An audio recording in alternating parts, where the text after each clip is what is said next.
Ronald, Oi, Zaidan. só aproveitar aqui, tem uma pergunta muito interessante do Carlos Palota. Ele disse que o H1N1 ele sofre mutação na Ásia todo ano, a vacina é atualizada todo ano. Alguém pode responder se a Covid pode sofrer mutação? Na verdade, o vírus do H1N1 ele sofre mutações primeiro no hemisfério norte. Nós perguntamos outro dia aqui para um virologista. Eu não sei se você, Ronald ou a Gabriele, se um de vocês se lembra do nome do virologista com quem conversamos. E ele disse o seguinte: ele acha, não há certeza ainda entre os cientistas e médicos, ele acha que não será como H1N1, que é um vírus que sofre mutações muito rapidamente, frequentemente.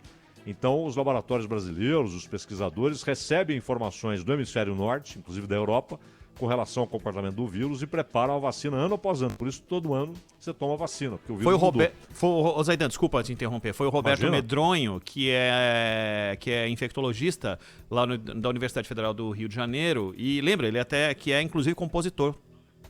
Sim. Foi na semana passada, nós conversamos com ele. Ele falou disso e antes dele, Ronald, um virologista com quem nós conversamos também falou que não sabe, mas que acha que não. Isso. Que não será que... Ele não sabe quantas vezes na vida o sujeito terá de tomar a vacina, mas não acredita que será uma vacinação anual, como acontece com a vacina contra a gripe. Então, Carlos Palotto, os cientistas ainda não sabem qual é a resposta para a sua pergunta, né? A mesma pergunta que fizemos, aliás. Mas eles acreditam que será diferente da H1N1, que haverá uma mutação menos frequente. Ô Zaidan, só para esticar um pouquinho mais esse assunto, e depois a gente vai pra gente ter um tempo maior para falar sobre o Cássio Marques, que está lá em Sabatina, ainda na Comissão de Constituição e Justiça do Senado, para a gente não ficar com um tempo curto. Uma coisa que vários ouvintes mandaram aqui pelo WhatsApp foi o seguinte: quando eu vou tomar vacina contra a gripe, nunca me disseram ou eu tive o interesse de perguntar de onde é a vacina, nem da gripe, nem de nenhuma outra patologia. Então, talvez daqui a alguns anos a gente lembre dessa história e fique com vergonha disso que está acontecendo, porque não será importante saber de onde a vacina veio, né? Essa vacina, por exemplo, contra a dengue, que tem aí, ela não é eficaz, suficientemente eficaz para resolver o problema, não é? A cobertura individual que ela permite não é suficiente. Então, nós continuamos lidando com o gravíssimo problema da dengue, que muitas vezes leva à morte também, não é? Não há uma vacina ainda. O Butantan, inclusive, está debruçado nos estudos para uma vacina contra a dengue faz tempo. De tempos em tempos temos sinais de que está para sair, não saiu ainda.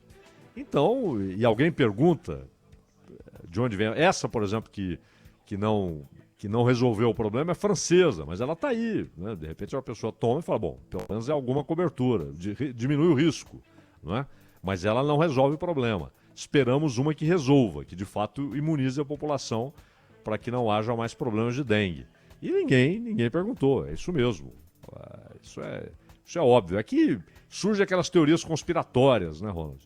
De que é um projeto de dominação. Sinceramente, há projetos de dominação? Há. Claro que há, não é? É evidente que há, mas não passa por isso aí. Isso aí definitivamente não seria um caminho inteligente para um país tentar se tornar mais do que importante, tentar se tornar dominante na geopolítica global. Não seria esse o caminho, né? Isso não faz nem sentido, né? Agora, o Leonardo Ferreira, da Freguesia Eudório, faz uma colocação, e você citou isso no seu comentário inicial. Você acha que a história, depois de passada aí esse maremoto relacionado à origem da vacina, ou antes até, não sabemos, isso vai parar no STF para saber se o STF vai ter que decidir se deve ou não ser obrigatória a aplicação da vacina? Eu acho que hoje em dia o que a gente pergunta é o que não vai parar no STF, né? O que tem acontecido mais momentosamente nos leva a crer que pode parar mesmo, né? Acho que, assim, dependendo da atitude dos governantes, né? Se eles ficarem nesse lero-lero, nessa disputa política em relação ao assunto sanitário, não tenho a menor dúvida. Alguém vai levar o assunto ao Supremo e te digo uma coisa, hein? O governo vai se sentir até confortável se houver uma ordem do Supremo. Porque aí ele diz, não fui eu. Se livra, né? Não é?